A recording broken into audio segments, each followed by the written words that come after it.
The pearl of the night, in my domain do I suffer. In the darkness of daylight I wander, away from the light of my day, seeking the truth I find in your vitality. So close to what I seek I won't surrender. My heart is about to retaliate. Only in our light can you consolidate. When the moon shines in the shade of night, reaching us with its radiant light, freedom understood we commemorate.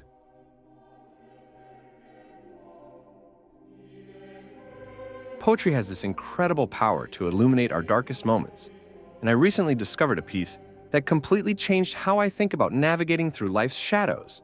It's called The Pearl of the Night, and it's absolutely haunting. That's fascinating. What drew you so deeply into this particular piece?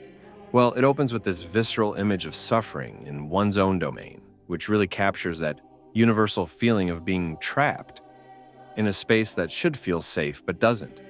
You know how sometimes your most familiar surroundings can suddenly feel completely foreign?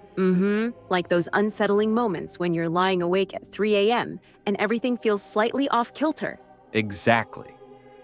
And what's really striking is how it plays with this paradox of darkness and daylight. It's not just about physical darkness, it's exploring that emotional shadow that can exist even when everything looks fine on the surface. That's such a powerful observation about the contrast between external appearance and internal reality. How does the poem develop that theme? Well, there's this beautiful progression where it moves from individual struggle to this sense of shared experience. The speaker talks about seeking truth in your vitality. It's like when you're going through something difficult and you see someone else's light, their energy, and you're drawn to it like a moth to flame. The imagery really intensifies there, especially with that line about the heart retaliating. Right? And that's where we see this crucial shift from passive suffering to active resistance. Instead of just describing the struggle, it introduces this element of rebellion against darkness. You know how sometimes hitting rock bottom can actually be the moment when you find your strength? That transformation from suffering to understanding freedom really speaks to the human experience, doesn't it? Absolutely. And what makes it even more powerful is how the poem uses moonlight as this universal beacon. It's not harsh like sunlight.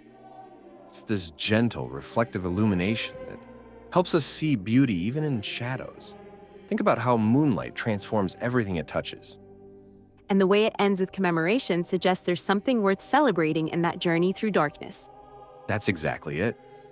The structure of the poem itself mirrors that transformation, those early, fragmented lines gradually becoming more flowing and connected.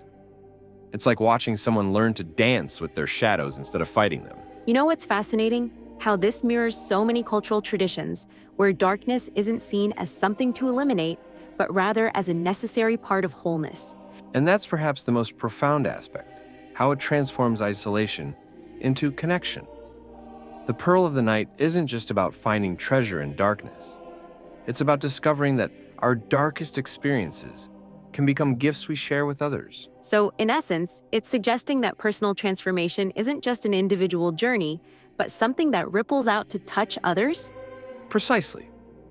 The poem moves from my domain to our light, showing how personal healing often leads to connection with others. It's like those moments when sharing our story helps someone else find their way through similar darkness. In the end, maybe that's what makes this piece so powerful.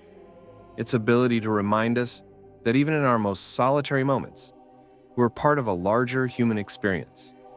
What a beautiful way to think about how art can bridge our individual experiences into something universal. You know, discussing this has really highlighted how 10 simple lines can contain such a complete journey of human experience. The pearl isn't just what we find in the darkness, it's what we become through navigating it.